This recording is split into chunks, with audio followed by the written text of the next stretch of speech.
y'all, man. We sitting here at Deathstar Music, Deathstar Studios, and man, this is him. This is the one, y'all. You know what I mean? I'm gonna let him introduce himself to y'all. You know what I mean?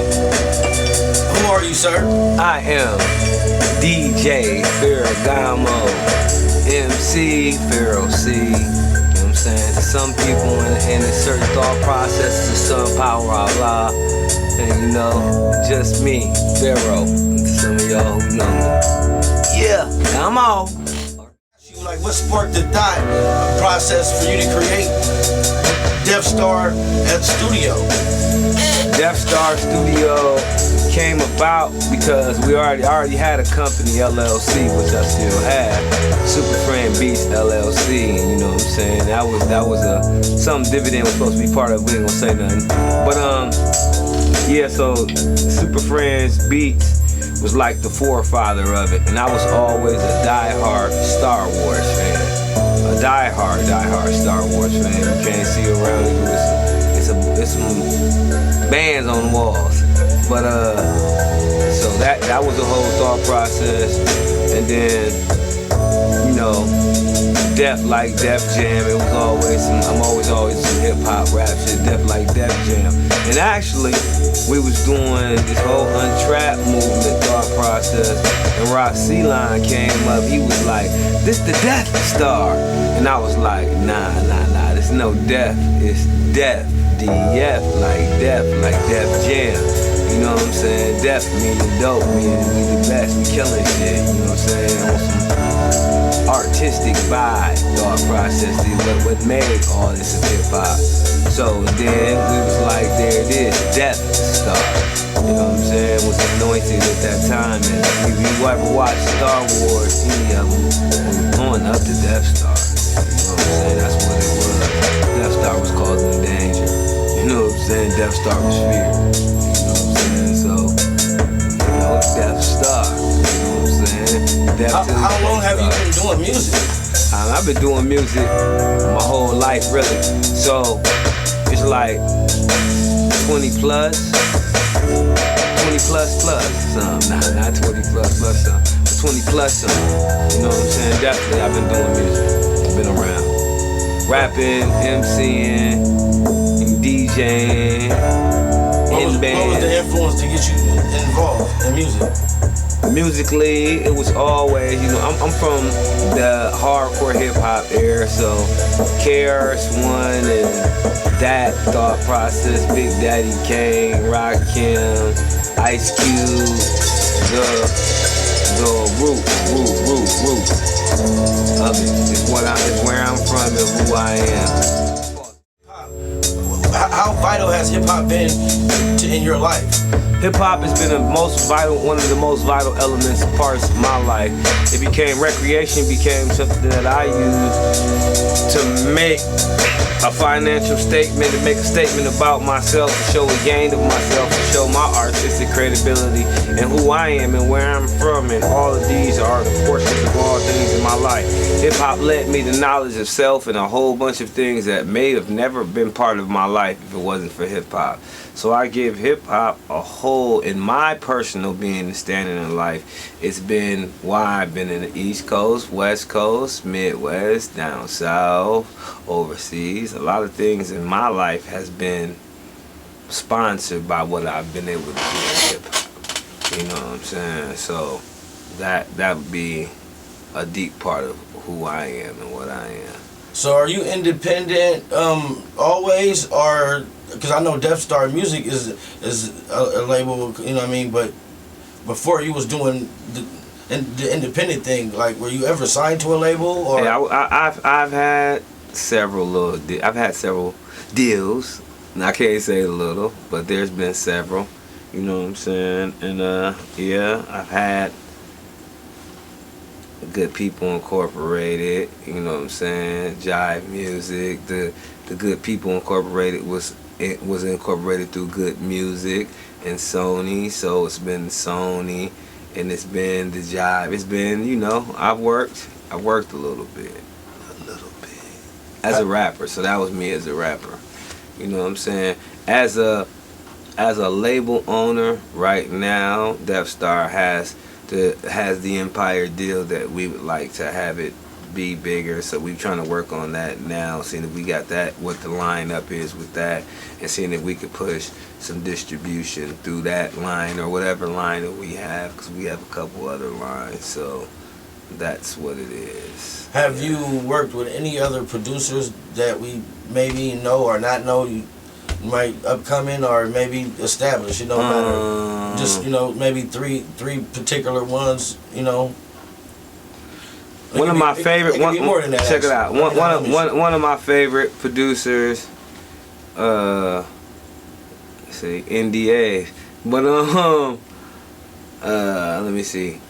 Architect is one of my favorite producers. You know what I'm saying? He's on Stone's Throw. Stone's Throw is where Dilla and Madlib, you know what I'm saying, Freddie Gibbs, like that, real.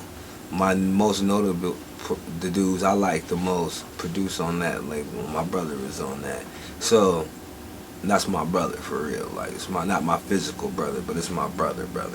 So Architect doing Sound Chain, which I'm a part of. So go to soundchain.io, look it up, you know what I'm saying? We mint NFTs for a couple dollars. You can mint your NFTs for a couple dollars. The gas fee is that low, and it's going right to Ethereum, you know what I'm saying, and Polygon. So in that sense, that's one of my favorite producers. He's a sample-based producer, heavily, you know what I'm saying? Fresno, Planet Asia, Coolio, Souls and Mischief, all that type of stuff. So that's my bro, and as a type of music he does for who he's done it for, he's a die-hard hip-hop dude from Wisconsin originally, Milwaukee originally, you know what I'm saying, but Fresno, California. He's one of my favorite producers. I've worked with him heavily. Let me see.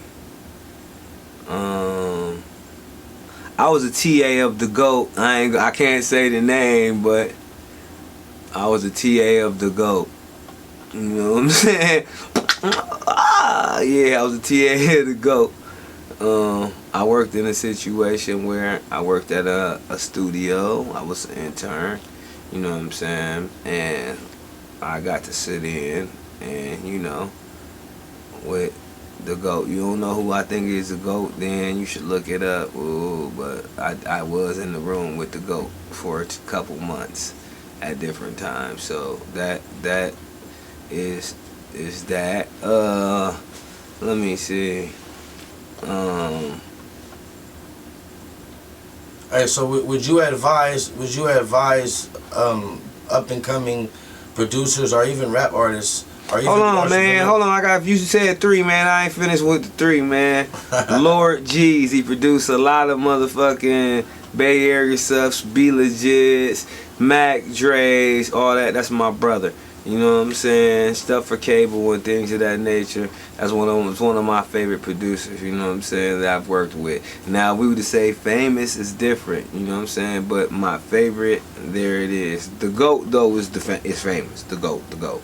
Architect is pretty famous. Yeah, all them people is. So I'll say that. And let me get Div to his question. Pardon myself, brother. Yeah, my apologies. I'm so excited to be in this place. I got so many questions. I wanted to ask you a question based on I don't want to lose my train of thought.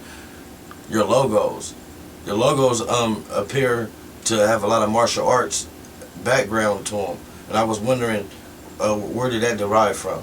This dude. Okay.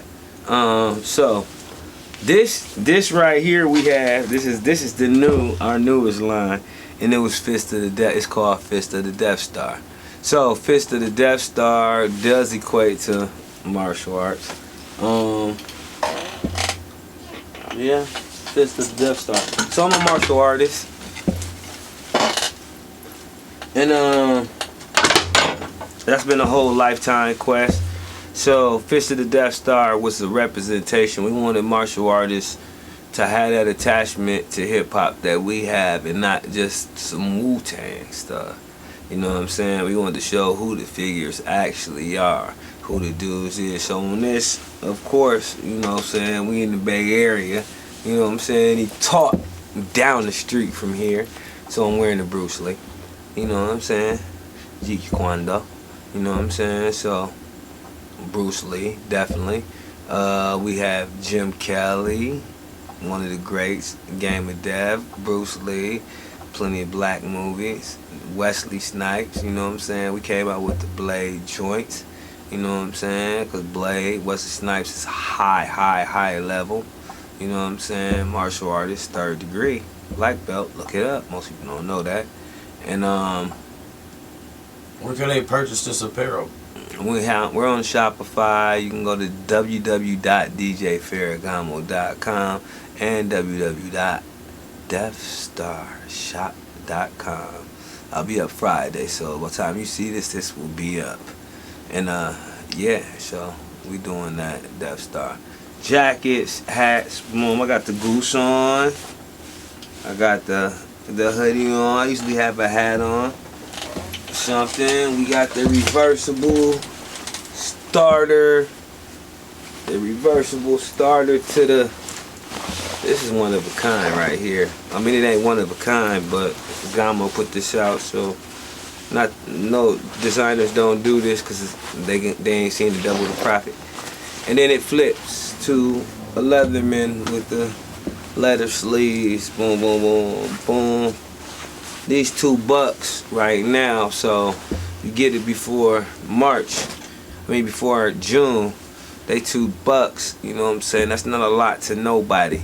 That's 2 jackets, really, it should be $400. But, you know, we doing that, so designed by myself. So based on the information that we just received, hip-hop is, for those that don't know, is more than the music. It's the culture. So no doubt. A lot of folks don't know that. And if you don't mind, can you break down culture to me? Yeah. So culture is the activity of winning with all that encompasses all things.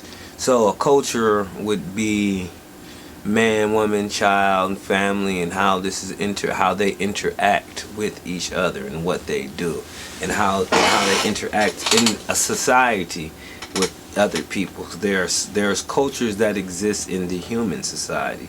So you would have different cultures that are based upon race, economics, and financial standards, and then religious standards. These things all have cultures and subcultures. Hip-hop is a subculture of a multitude of American Black and Latino youth from the East Coast, which expanded, and then that's why you have a variant of things where you get to Chicago, you get to down south, you had the West Coast running shit, you know what I'm saying? So there is an expansion of different cultures and ideas. That's a culture within black culture, because all black people didn't, and Latino people don't fuck with hip-hop, and especially at the beginning they didn't. You know what I'm saying? So that was a subculture of a culture that's already a subculture of American culture. And then from there, a global culture. So the culture is interactions of people and or food, dress, dance, literature that entails a certain specific genre of people and or group of people, society of people, because society is a great word because that's a choice thing. A society of people, you get what I'm saying? That makes up a culture. You know what I'm saying? Because jail and prison shit that's a culture within itself too, and people making choices that will get you in jail and prison. Culture, you know what I'm saying? So hip hop is a culture based on subculture of Black and Latino American late 70s, early 80s drug infestation and breaking down from the strong Black and brown upliftments of the Black Panthers, 5%ers, and groups like that. So then you had a whole breakdown of that, and then the culture of hip hop starts to be born.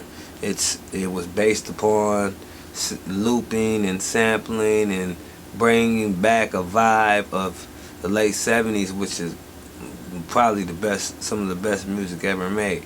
You know what I'm saying? So that hip hop used that energy and in poetry and motion, how individuals spoke, because the motion is the breakdancing. So what was your original love when you was introduced to hip hop? Was it the music? Was it the breakdancing? Was it the tagging on walls? Like, what part of the culture itself was like the bait that influenced you first and led you to everything else? Okay, so here it go. With me, it's a wide variety of. It was different for me. I was in Hawaii, and I came back to America. You know what I'm saying? I was on a military base. Hip hop wasn't like that, so I came around and seen that. So breakdancing is my initial haul into the culture, but that's gonna lead to the music, because you only dance to the motherfucking music. So those things always had a correlation. So then when I started doing shit, like my original clique, Fat Laces, of course, break dances wore Adidas with fat laces in them. Boom, boom, boom. So our crew was called Fat Laces. We was break dancing, and then we was definitely doing graffiti. I had already been rapping my whole entire life though. Like, it's first times I ever really heard rap. I could freestyle good my whole entire life. So that, at this point, still, right now, I'll give you hell.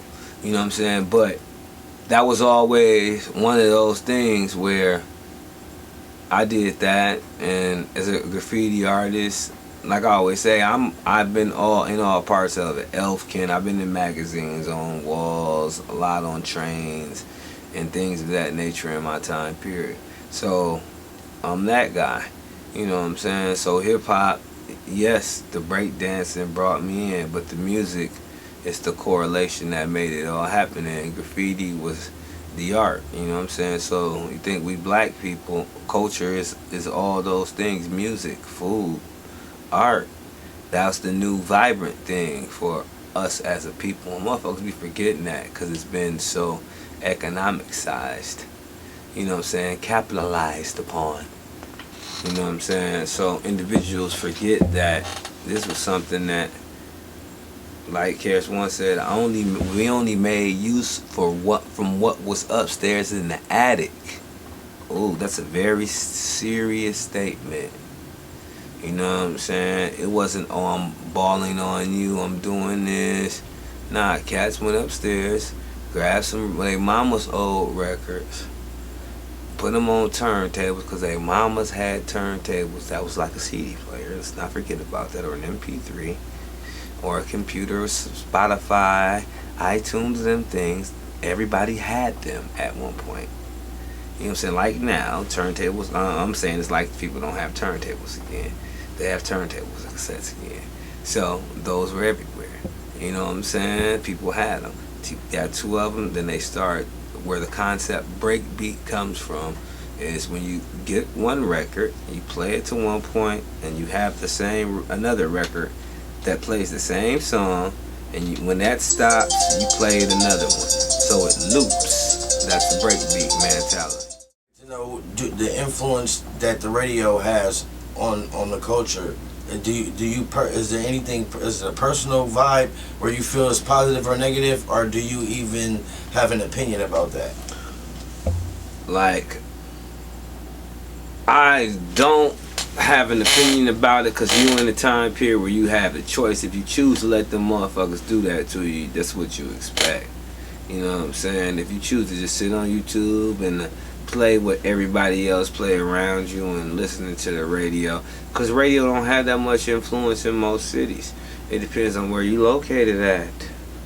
So, you know, it is what it is. That doesn't mean that it's the applicable thought process. But the radio, yes, if you're using it to your advantage, like the industry do, they use it to their advantage. If you're on the radio, you look bigger than the motherfucker who's not on the radio. Facts. So would you say, and this is me paraphrasing, so I'm not trying to put words in your mouth, but just so to speak, I'm taking it as the radio was just a marketing tool. Would you say that's correct? That's all it's ever been. What else is it? You know what I'm saying? Like, what else is it? It's you play the music. Hey man, there it is. At the end of the day, it's free. So if you choose in a world where everything that is of value equally to get that music costs you money, so you can tune into it for free. You're gonna hear some commercials. You're gonna hear some conversations of some motherfuckers. That's what you really. That's how they're getting their pay for it. The advertisement budget is getting the pay for it. It's free. You got that choice, brother. Turn the station. You know what I'm saying? Like, it's multitudes of stations on the radio with Sirius and XM and all this shit. It's unlimited. You don't gotta listen. So it's a choice and it's free. You know what I'm saying? When it's free, shit, you gotta choose right. I might listen to a station. If I'm listening to the radio, I'm gonna turn that shit, and I'm gonna turn it again. I'm gonna turn to another one. I'm gonna turn it again. You know what I'm saying? Because I got choice. So, content creating. How have you been able to content create? Do you do it in house or do you outsource the work? Hey man, we're not gonna really talk about that. But what I'm gonna say is that when it comes to using the computer shit, that's what I do. So, and there's a duality. I have my brothers who work with me and who assist me. Definitely King, Drees, you know what I'm saying, Supreme, you know what I'm saying, Div. But a lot of shit, yeah, he wants me to say it. I do the research on this shit, and all my latest videos, if you look me up now and they're dope, I did it. You know what I'm saying? So yes, I learned how to do it. And if you look at the top creators on YouTube, they doing it themselves. They telling you what softwares they using. They telling you what cameras they using. They telling you what lenses they using. They even telling you where they soundtracks is coming from. Hey man, we live in that era where a motherfucker wins and tells you. So me, yes, and like my brother would want me to say, yes, I create a lot of my own content. You know what I'm saying? If I don't have to, I won't. Don't get it twisted. How important is unity? Unity is the most dynamic force in the universe. It applies to all things. You know what I'm saying? Unified field theory, unified atom theory. Atoms are electrons and protons with the nucleus. The nucleus is the strongest part of all things. The nucleus consists of a proton and electron. Those create a unified field. Unified fields where energy and magnetics are recessed from. Unified field theory. Hey man, go to school. You might learn something. But yeah. So unity, and then within people. So we look at people. A unified culture. It is very hard to break down. That's why in America, if you look at how the Chinese there's been no attack on their culture by our government. So they've been able to have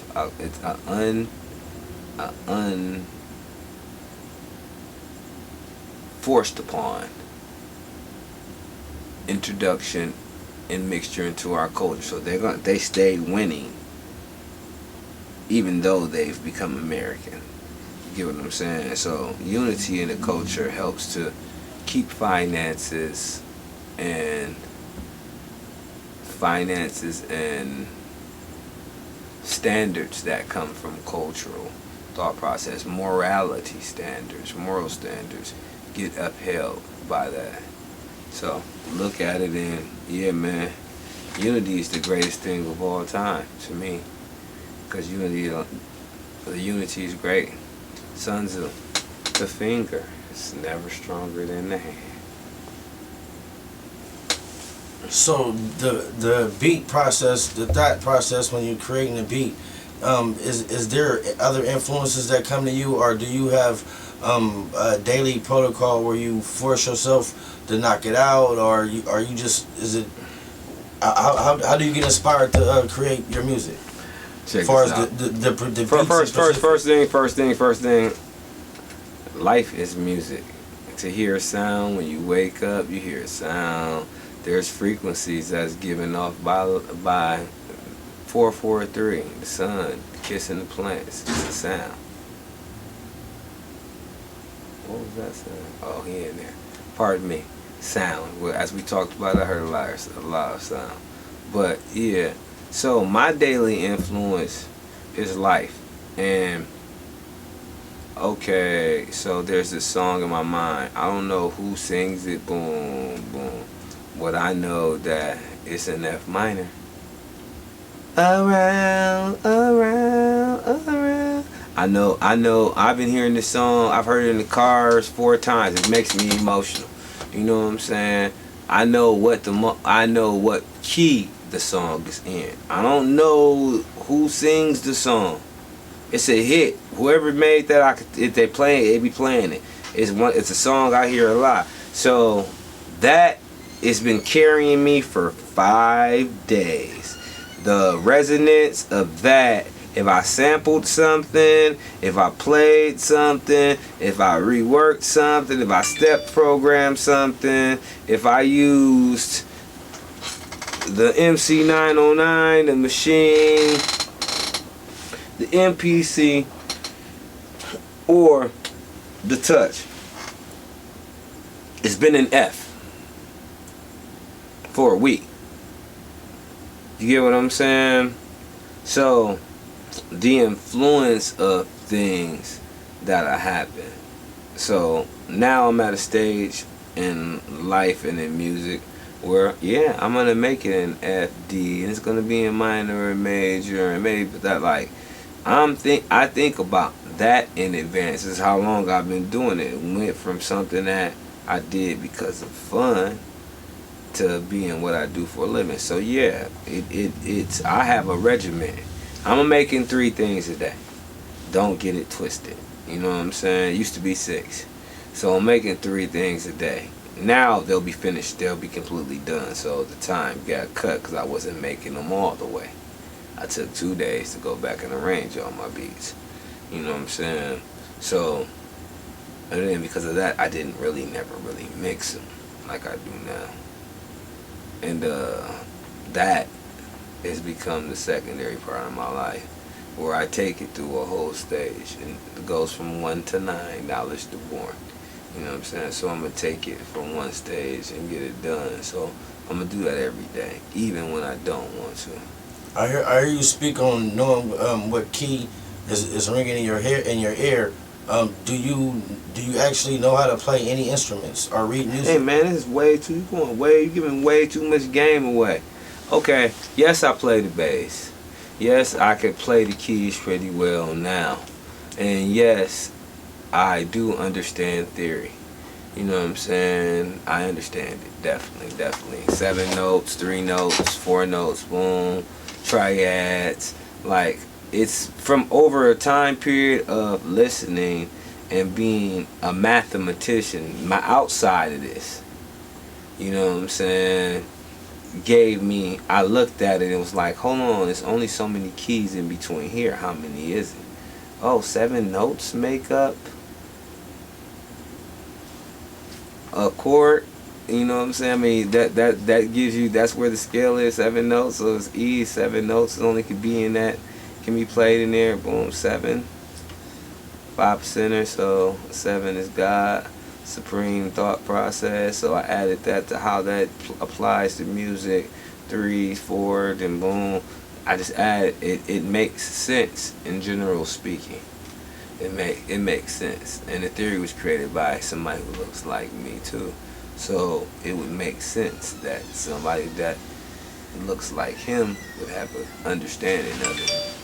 And yes, so I play drum machines live. I finger drum and shit and of that nature. You know what I'm saying? So yeah.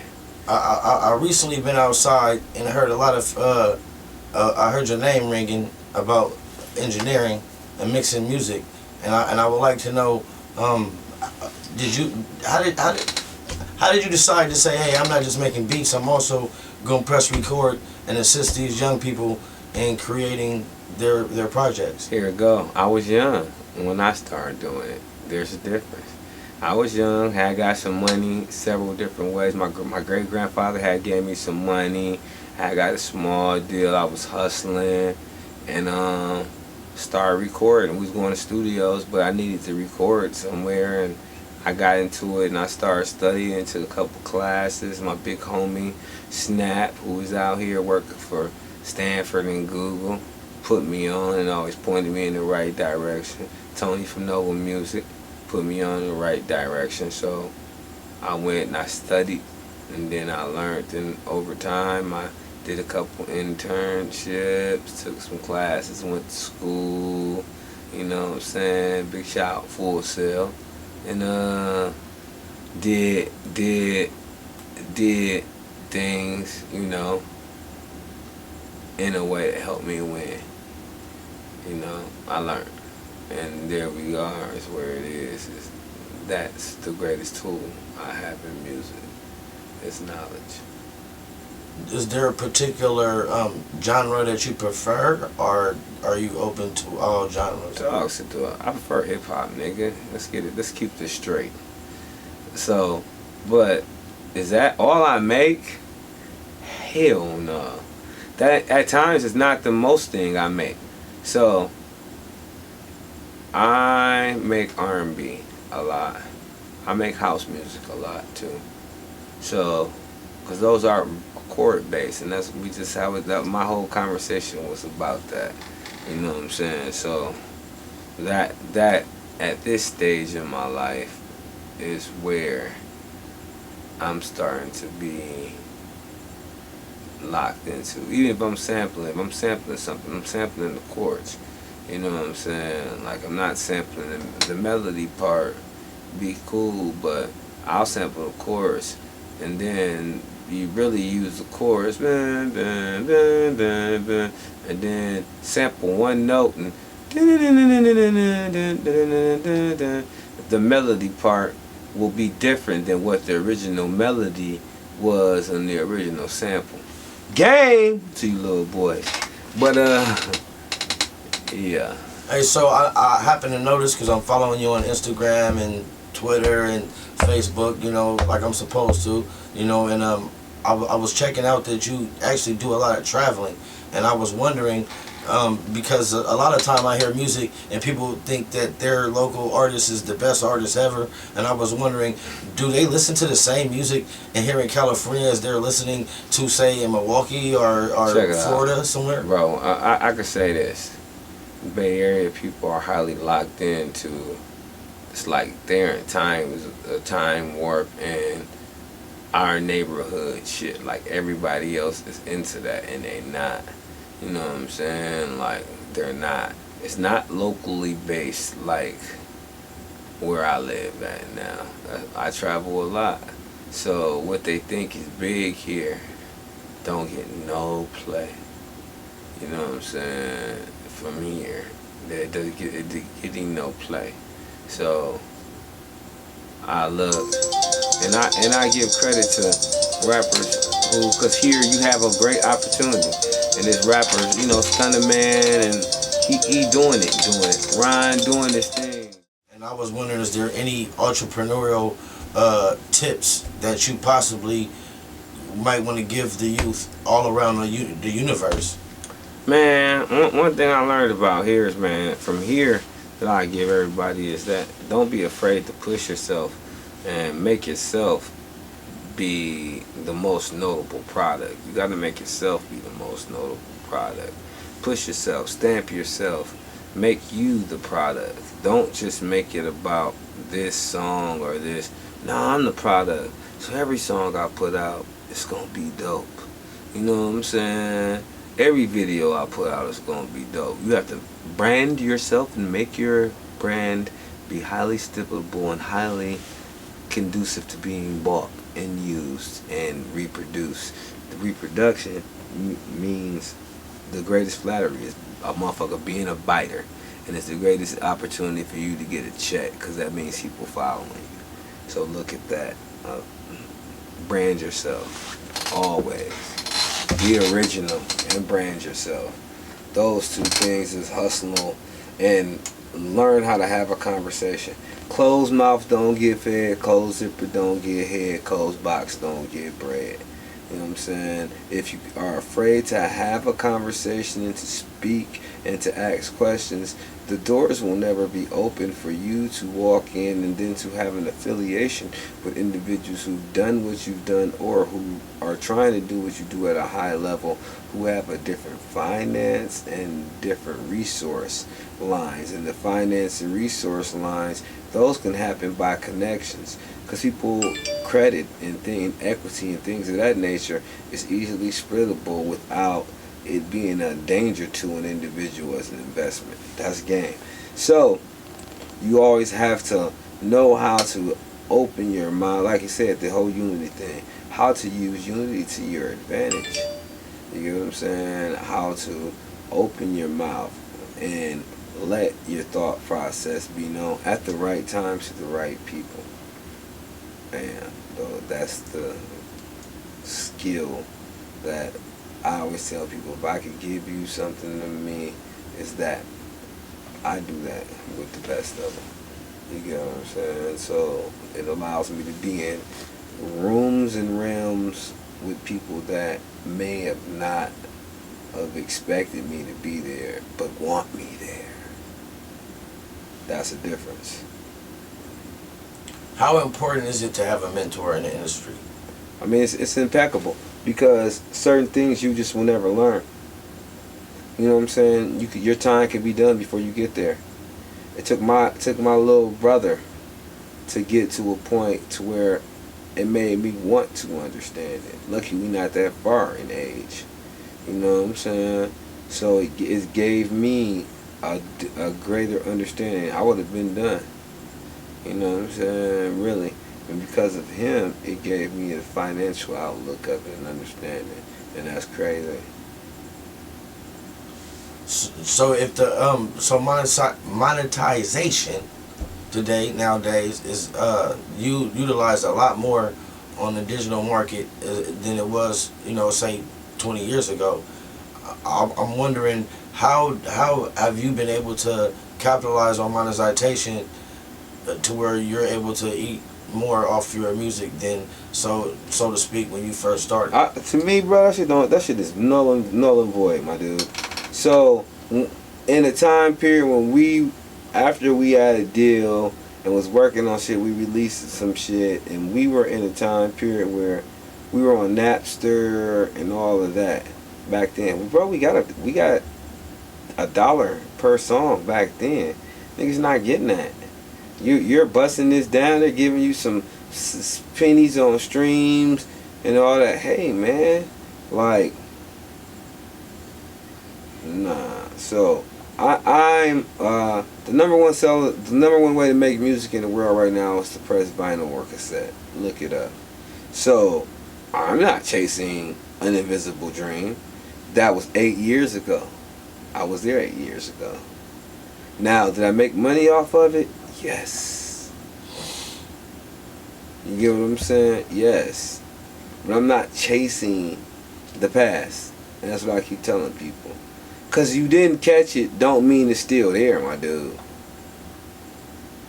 You know what I'm saying? It could be gone. Now how important is it to be in the present? That's the most important thing of all time. Because the present only consists of you knowing that you were in the past and that the future exists.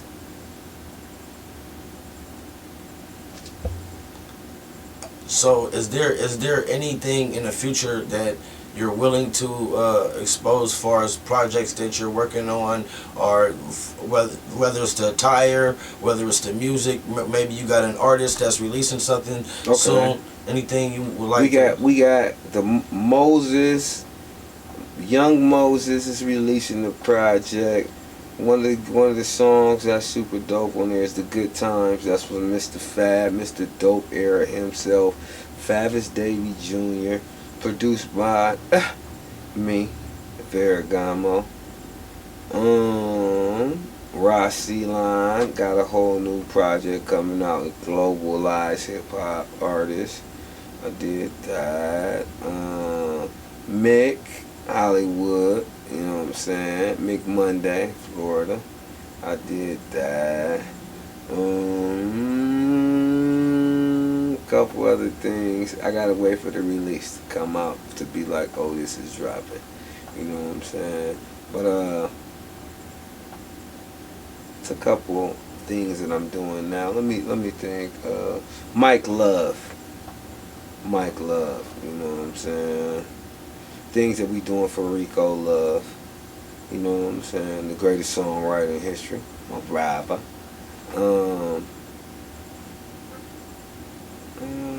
Some reggae stuff we doing. King Kamanzi, Shadow, Freddie Gibbs.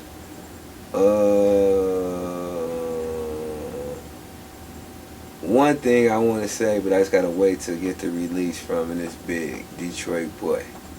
You know what I'm saying? With another Detroit boy. You know what I'm saying? So that's going on. Freeway. What's up? So that. Waiting for something to get clear. A couple things to get clear. But yeah, it's not a bad year for your boy.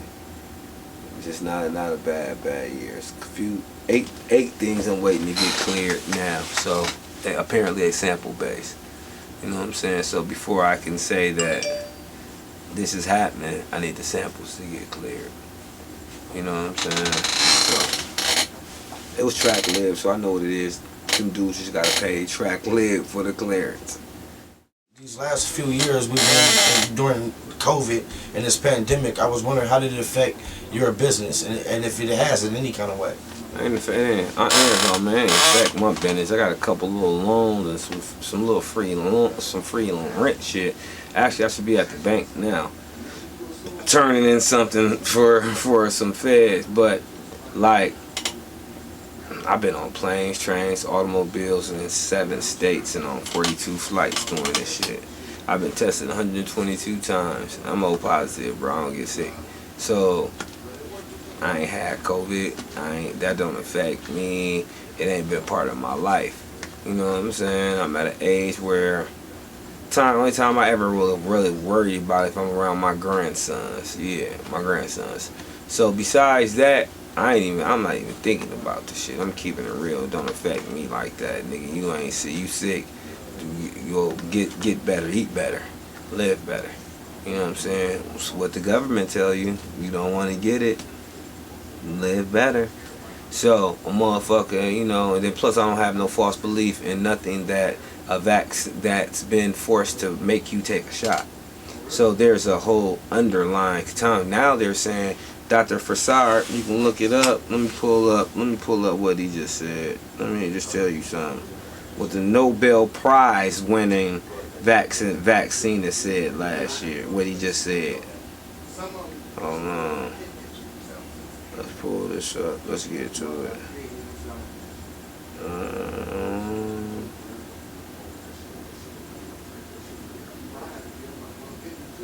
Nobel laureate French vaccinologist Luc Montagnier went viral on app by currently saying that people who took the third COVID vaccine,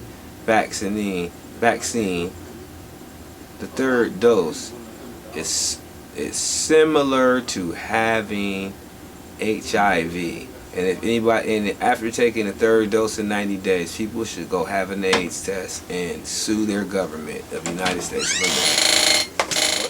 Man, I appreciate. I've been here, been spending this time, and so much stuff that we not only learned about you, but I know I gotta come back and we gotta update this interview. So before I get out of here, I definitely need you to shout out your website again, any Facebooks or URLs, you know, so folks can contact you and hopefully spend some money with you too. Yeah, man. So here it go. Pharoahgahmoe, Pharoahgahmoe. That's on everything. So it's either DJ Pharoahgahmoe or Pharoahgahmoe, but it's usually just Pharoahgahmoe. If you want to find me on Twitter, is the only thing that is the DJ at.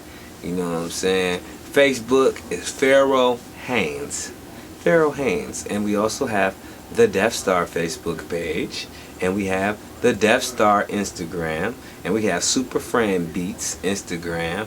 We got Pharoahgahmoe Instagram.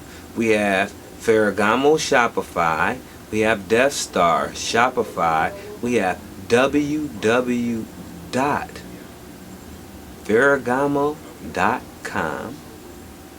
We have Pharoahgahmoe at Shopify. And we are also on Lineable, and we have Deathstar on TikTok, and Pharoahgahmoe and Deathstar channel. Find me on Twitch. Find me on YouTube at Superfriend Beats and at 8-Bit Bros. Yeah, you'll see Div on there. So yeah, all that stuff and a bag of chips, and I'm on a couple other people's pages and blogs and things of that nature, and I'm flooding the universe with content this year. So www.djpharoahgahmoe.com. Content gonna be updated every week. This motherfucker had my same content on my site for 2 years, and I've been paying this dude. Man, and I know you, bro. You from Milwaukee. You know my people in Florida, you done made money off me. You're bogus. Thank you. djpharoahgahmoe.com. Peace. Gahmoe. Shouts out to supportthemusicblog.com. Supportthemusicblog.com. Yeah!